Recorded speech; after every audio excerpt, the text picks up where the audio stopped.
오늘 은혜가 축복되게 하라는 제목으로 함께 말씀을 나누겠습니다. 어제 제가 문자를 보내드렸는데 그 문자의 내용을 기억하시는 분 계십니까? 그 문자는 오늘의 은혜를 담아, 오늘의 은혜를 감사로 담아 축복 만드시길 원합니다. 이렇게 제가 문자를 보내드렸는데 제가 토요일마다 보내는 이 문자를 저는 일주일 내내 기도하면서 준비했다가 그렇게 보내고 오늘 말씀과도 연관되는 그런 내용입니다. 우리가 좋은 성적으로 대학교에 들어가는 것도 참 중요합니다. 우리 한국의 사람들은 이 대학교에 들어가는데 또 직장에 들어가는데 얼마나 힘을 씁니까? 좋은 대학에, 좋은 직장에 들어가는 것을 굉장히 원하고 기도합니다. 그런데 더 중요한 것은 좋은 성적으로 졸업하는 것이 더 중요하다라는 말씀이죠. 좋은 모습으로 또 은퇴하는 것이 중요한 것입니다. 은혜도 마찬가지입니다.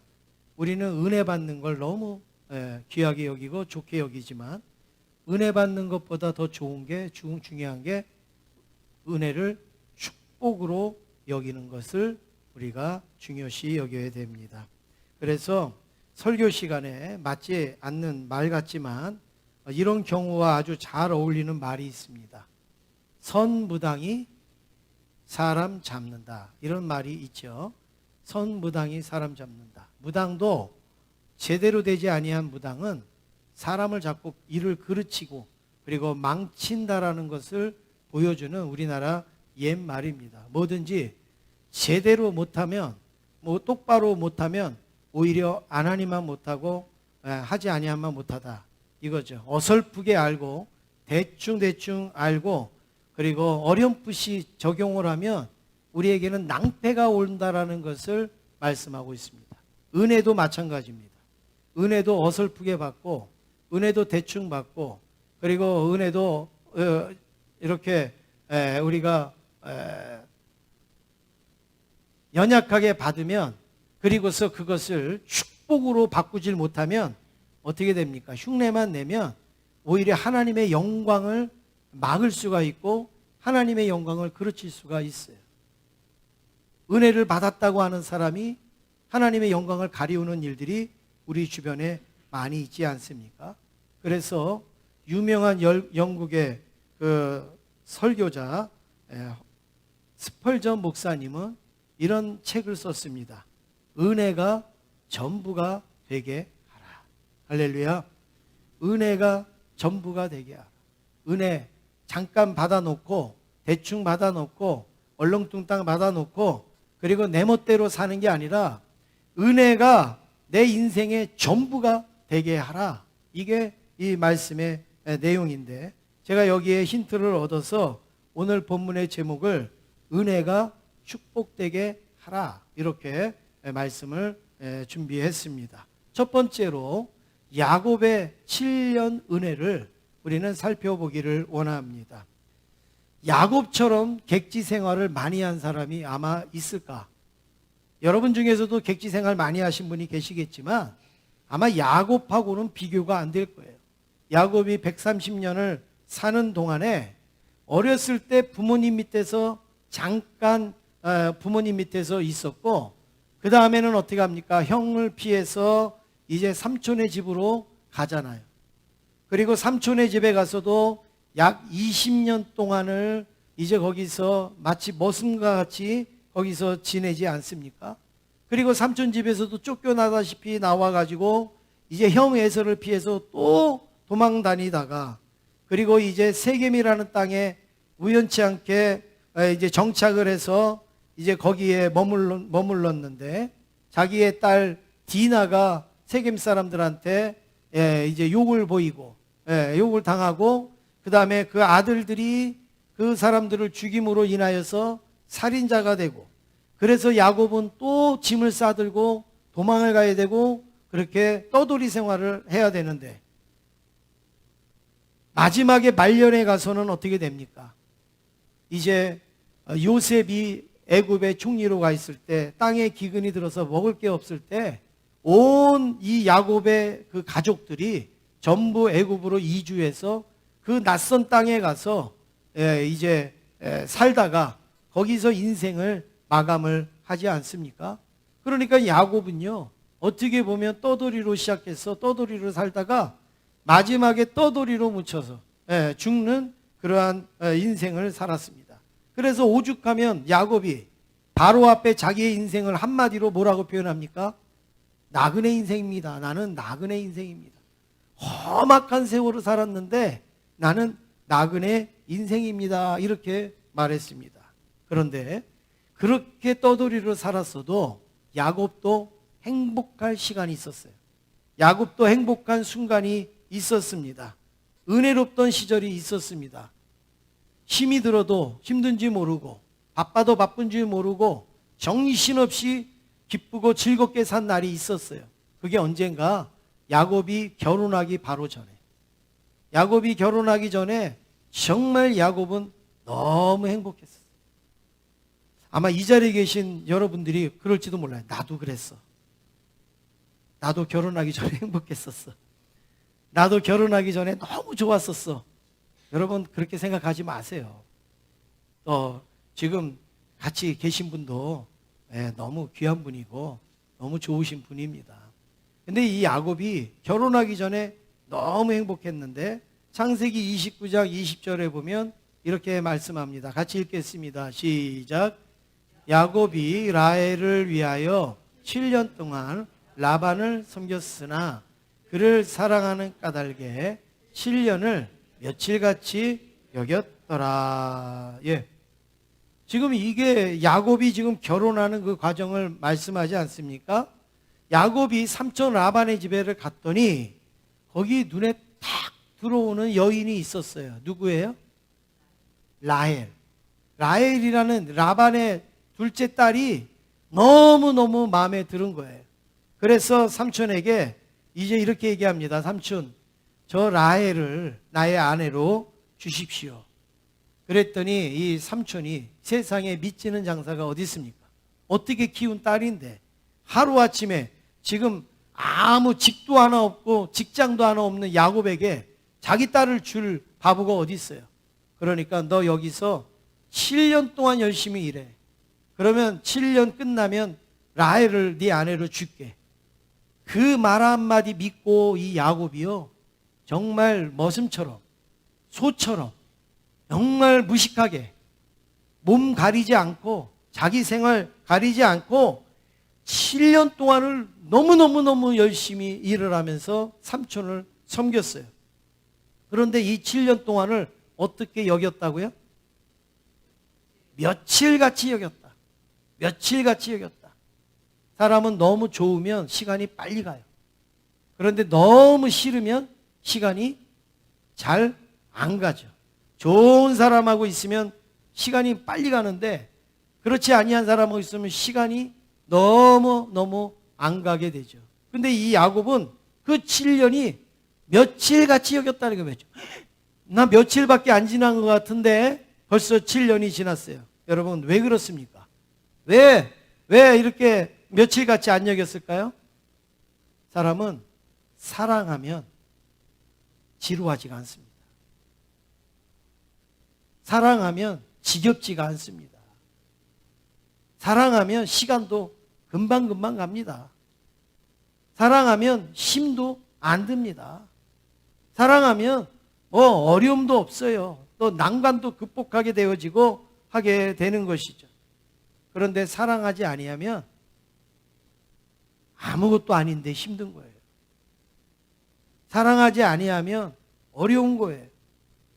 아이들이 게임을 사랑하니까 밤새도 안 힘들잖아요. 밤을 새도. 노름을 좋아하시는 분들은 그 노름을 사랑하니까 이틀 밤을 새도 아무렇지도 않잖아요. 그렇지 않을 땐 집에 와서 10분만 늦어도 밥 달라고 하던 사람이 노름장에 가갖고는 이틀 3일을 밤을 새고 그지같이 먹어도 아무것도 힘들게 여기지를 않는 거예요. 왜냐하면 사랑하니까.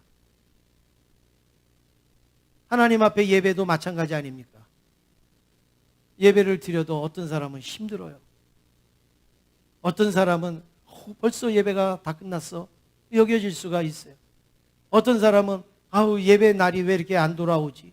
어떤 사람은 야 뭐 이렇게 밥만 먹으면 예배 시간이 돌아오느냐 이럴 수가 있어요. 여러분 그게 뭐죠? 사람이 바쁘고 또 몸이 좋고 안 좋고 힘들고 안 힘들고 여러분 그거는 어떤 부수적인 거는 될 수가 있어요. 그런데 가장 중요한 거는 사랑입니다. 사랑.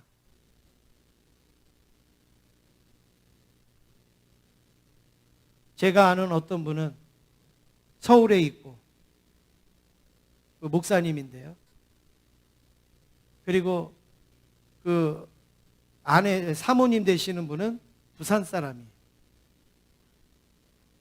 근데 늦게 두 분이 만났어요. 어떻게 중매로 만났는지 만났어요. 목사님은 서울에 청량리에 있고 사모님은 저 부산에 계세요.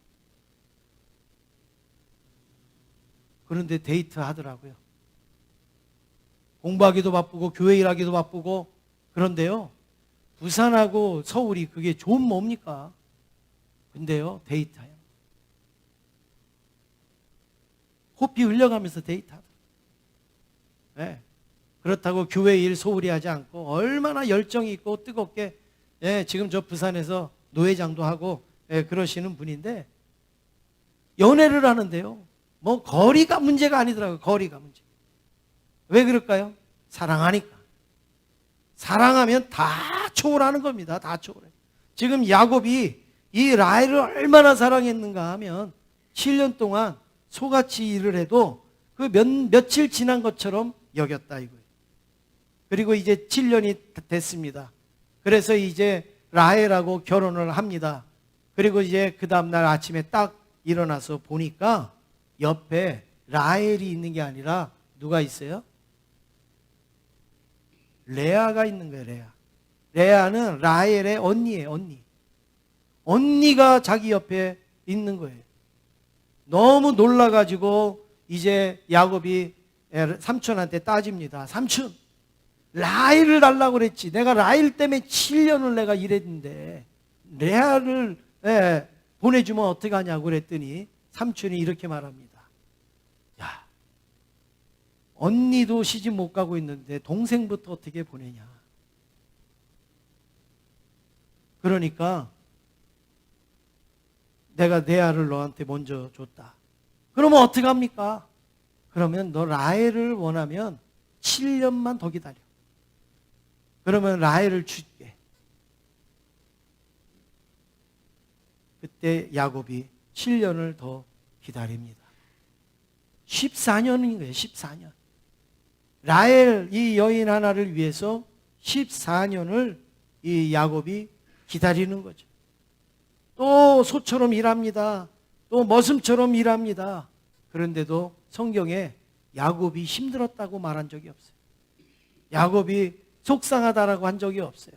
포기한다고 그런 적 없습니다.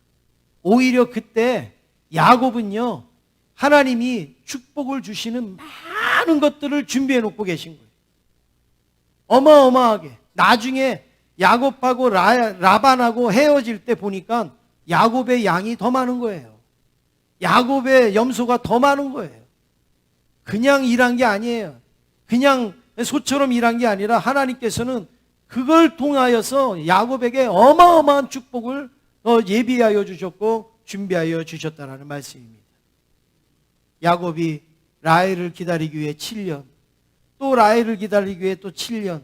여러분 그거는 헛된 시간 보낸 게 아니에요. 그냥 고생한 게 아니에요.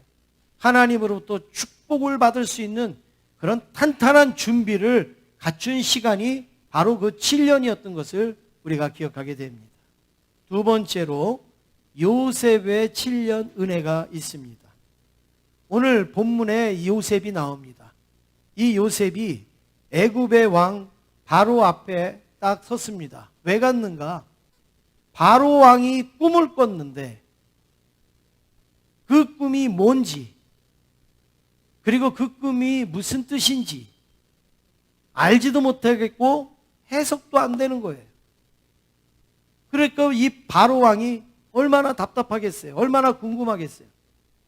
자기 이름은 바로인데 꿈을 꾸면 바로 알아야 되는데 바로 모르니 얼마나 답답하겠어요. 그러니까 요셉을 데려다가 네가 내 꿈을 맞춰라. 그리고 그 꿈이 뭔지를 이야기해라. 언제요? 바로. 네, 바로 얘기해라. 바로. 이 왕이 무슨 왕이에요? 바로 왕이잖아요. 바로 왕. 이 왕은 뭐든지 바로 해야 돼. 그때 이 요셉이 이 꿈을 해석을 합니다. 그 꿈의 해석은 이렇습니다. 26절 같이 한번 읽겠습니다. 26절입니다. 시작.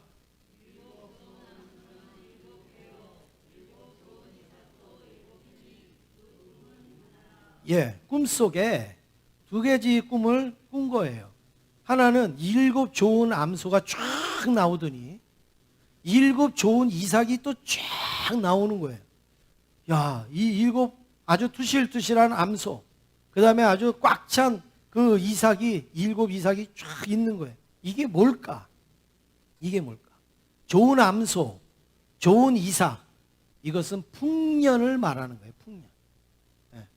7해 동안 풍년이 올 거라는 것을 지금 보여주는 꿈입니다.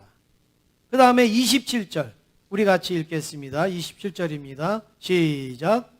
그 후에 올라온 화려하고 흉한 7소는 7년이요 동풍에 말라 속이 빈 7 이삭도 7년의 흉년이니. 예, 지금 여기 또 그 다음 꿈은 무언가 하면 아주 7 소가 파리하다.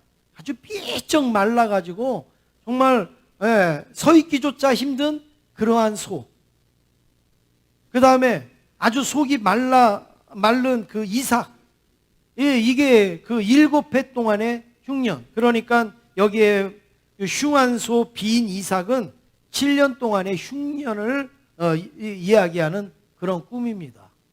이 꿈을 요셉이 이제 해석을 해준 거예요.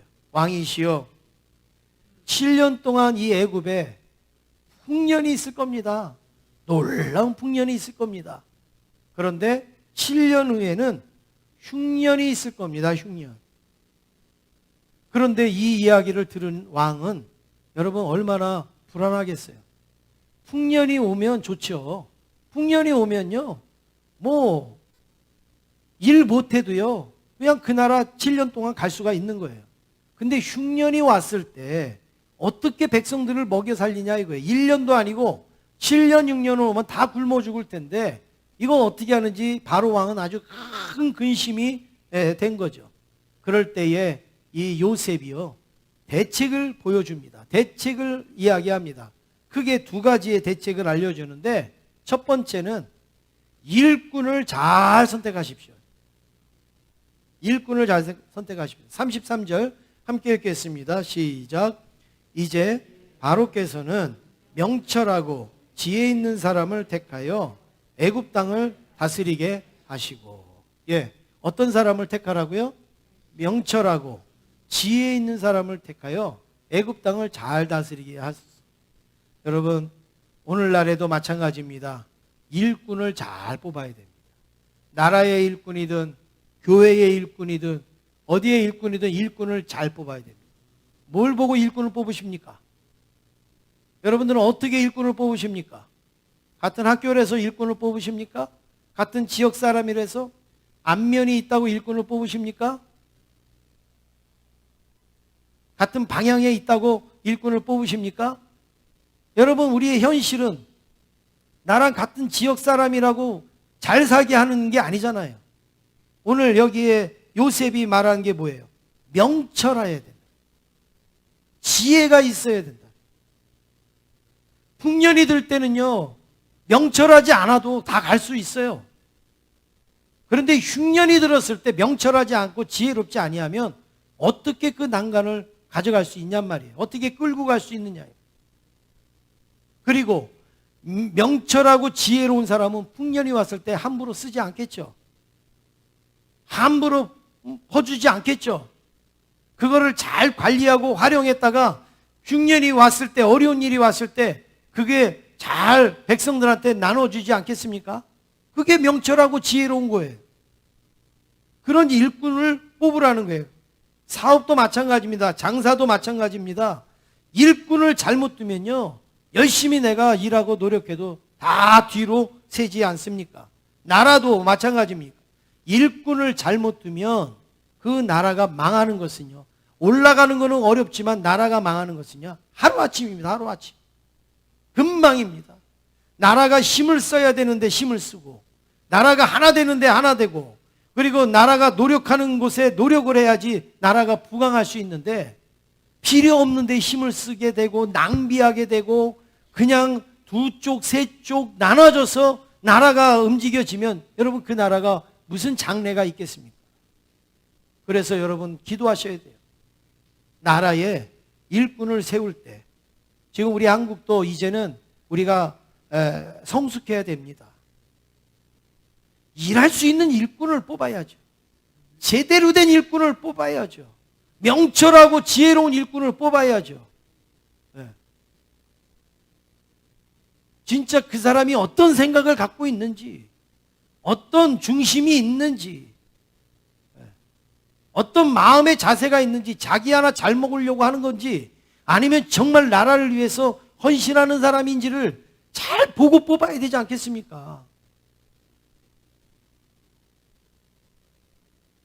그 다음에 두 번째로 정책을 잘 펴십시오. 요셉이 말합니다. 정책을 잘 펴십시오. 35절 함께 읽겠습니다. 35절입니다. 시작. 그들로 장차올 풍년에 모든 곡물을 거두고 그 곡물을 바로의 손에 돌려 양식을 위하여 각 성읍에 쌓아두게 하소서. 예, 이게 정책 아니겠습니까? 풍년이 있을 때에 그 풍년의 것을 어떻게 잘 보았다가 흉년이 왔을 때에 어떻게 그것을 잘 나누는가, 이게 바로 정책 아닙니까? 좋은 일꾼도 있어야 되지만 좋은 정책도 있어야 되는 거 아니겠습니까? 풍년이라고요, 있는다고 다 쓰면 여러분 그거 나중에 어떻게 하겠습니까? 있을 때 모으고 또 있을 때 절약하고, 그렇게 있을 때 남겨뒀다가 없을 때에, 힘들 때에 그걸 풀어야 여러분 그게 정말 우리가 힘이 되지 않겠습니까? 나라의 살림도 마찬가지입니다. 빚내 갖고 하는 거 누가 못합니까? 돈 꺼다가 하는 거 누가 못합니까? 찍어 갖고 하는 거 누가 못합니까? 그걸 누가 갚아요? 누가 갚고 누가 책임을 져야 되는가? 여러분 이게 문제가 아니겠습니까? 우리가 지금 얼마큼 먹느냐, 얼마큼 쓰느냐가 중요한 게 아니라 우리의 자녀들이, 우리의 후손들이 얼마만큼 부담감 없이 이 나라를 지킬 수가 있느냐가 여러분 중요하지 않겠어요?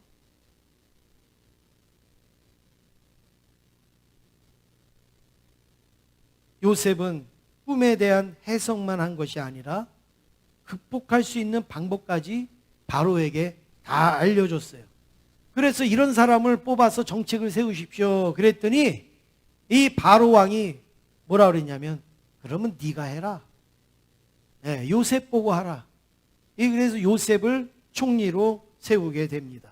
여러분 보세요. 요셉은 이 7년 흉년 풍년의 꿈을 통해서 요셉은 애굽의 총리가 됩니다. 그리고 7년 동안 풍년이 왔을 때 정책을 잘 펼칩니다. 구체적으로 성경에 나오지는 않지만 정책을 잘 펼쳐요. 그래서 7년 흉년이 왔을 때 아무런 지장이 없도록 만들었어요. 아무 문제가 없도록 만들었어요. 그러니 요셉이 여러분 이런 7년의 은혜가 있는 거 아니겠습니까? 36절에 요셉은 이렇게 했습니다. 36절 함께 읽겠습니다. 시작.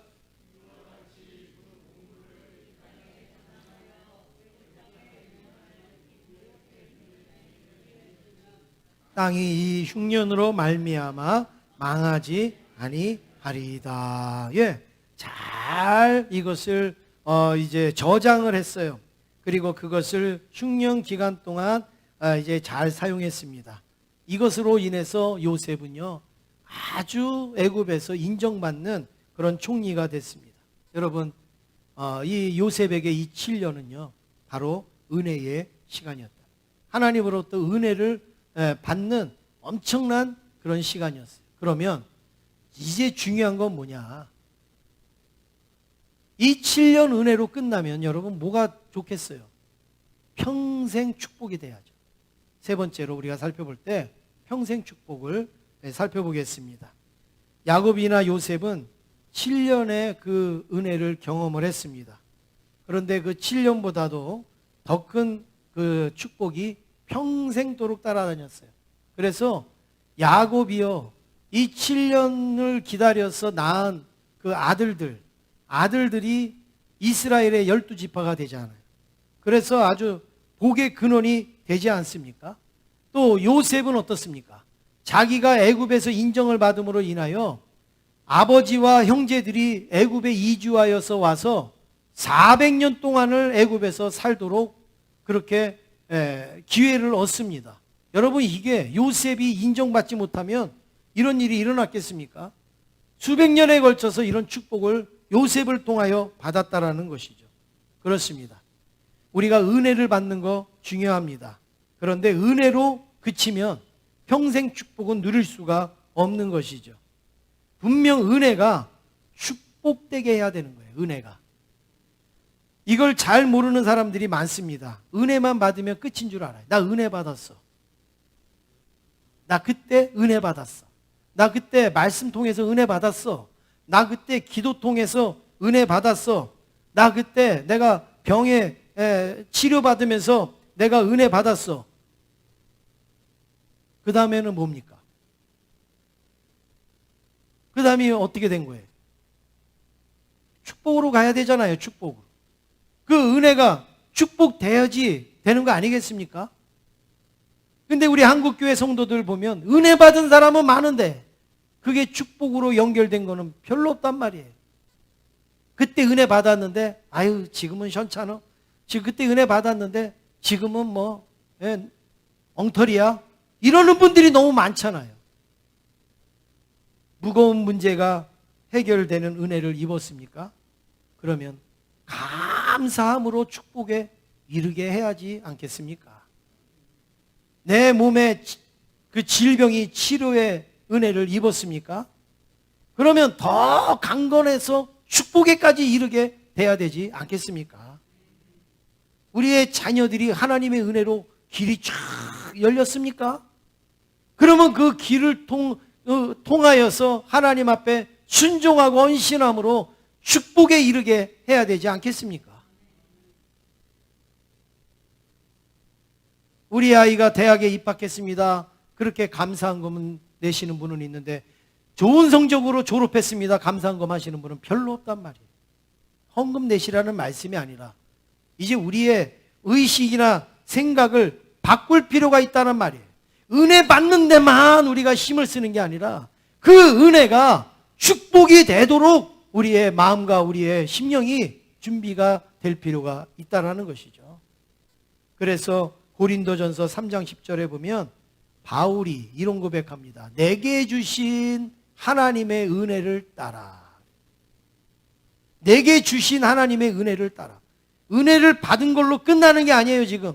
내게 주신 하나님의 은혜를 따라서 내가 지혜로운 건축자와 같이 뭘 한다고요? 터를 싹 닦아둔다. 터를 싹 닦아두면 그 터 위에다가 집을 세울 수도 있고 교회를 세울 수도 있고 빌딩을 세울 수도 있는 거 아니겠어요?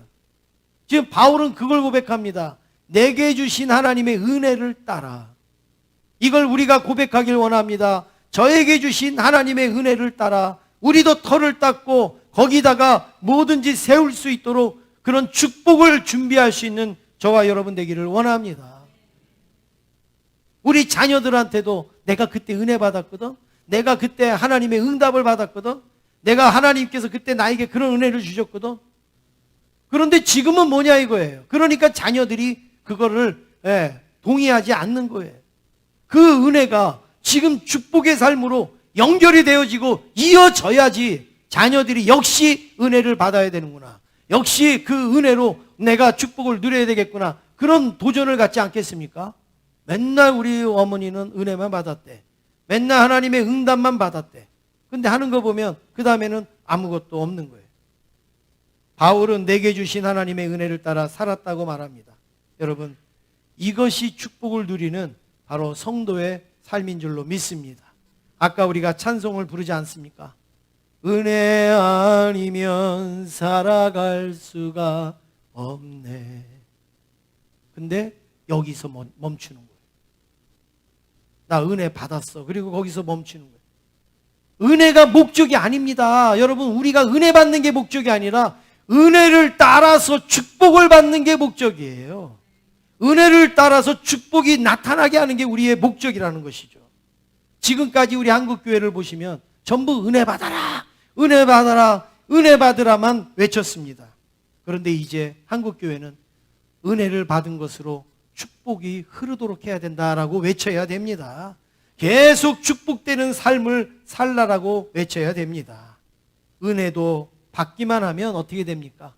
계속 은혜를 받기만 하면 고이는 거예요. 고이면 어떻게 됩니까? 썩습니다. 썩는 게 뭐예요? 우리의 신앙이 나태해지고, 썩으면 게을러지고, 그리고 남들한테 상처나 주고, 걸림돌이나 되고, 마음은 점점 굳어지고 강팍해지고 자꾸 교만만해지는, 이게 고이는 거고 이게 썩는 거 아니겠습니까?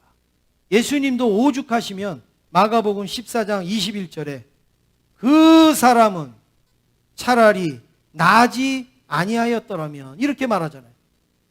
그 사람은 차라리 나지 아니하였더라면 자기에게 좋을 뻔하였느니라. 누구를 얘기하는 거죠? 가룟 유다. 은혜를 받았는데 은혜를 잘못 쓰니까, 은혜를 축복되게 하지 않으니까 예수님이 그렇게 말한 거예요. 차라리 나지 아니하였더라면 좋을 뻔했는데. 여러분, 우리가 은혜를 받고 고여요. 은혜를 받고 썩어요.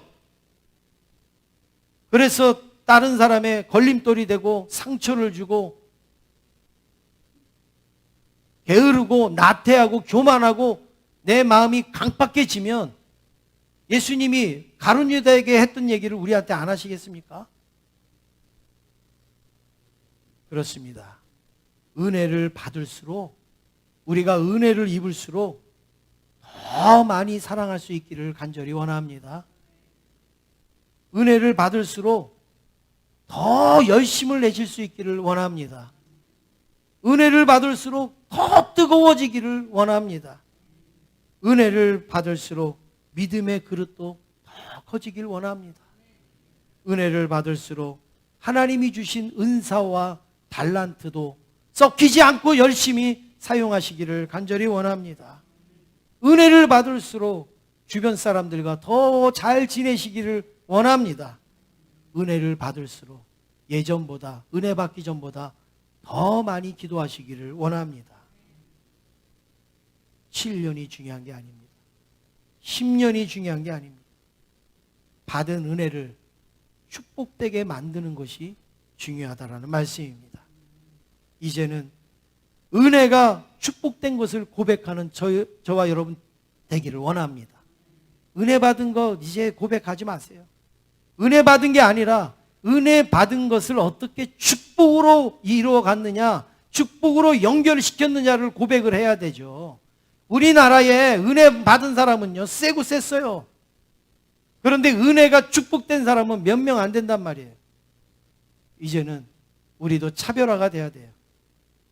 남들이 다 말하는 나 은혜 받았어, 나 은혜 받았어, 그게 아니라 성숙된 은혜, 내 은혜가 어떻게 축복으로 결실을 맺었는지, 열매를 얻었는지를 고백할 수 있는 저와 여러분 되기를 원합니다. 제자교회가 지금까지 하나님의 많은 은혜를 받았습니다. 그런데 아직 축복에 이르기까지는 멀었습니다. 은혜 받은 것만 자랑하는 교회에 대해서는 소망이 없습니다. 비전이 없습니다. 하나님이 우리에게 은혜를 주신 것은 축복을 주시려고 은혜를 주신 거죠. 그러면 그 은혜를 흐르게 해야 축복된 그런 교회가 되지 않겠습니까? 지금까지도 여러분 잘해 오셨지만 야곱과 요셉의 축복이 제자교회를 통하여서 온 세상에 우리의 가정과 그리고 사회와 직장에 그대로 흘러 넘치기를 주님의 이름으로 축원합니다. 이 귀한 일에 저와 여러분들이 쓰여진다라는 사실에 자부심을 가지시고 하나님, 우리가 은혜가 고여 썩지 아니하고 은혜가 흘러 축복되게 하는 일에 쓰여지기를 원합니다. 고백하는 저와 여러분 되기를 원합니다.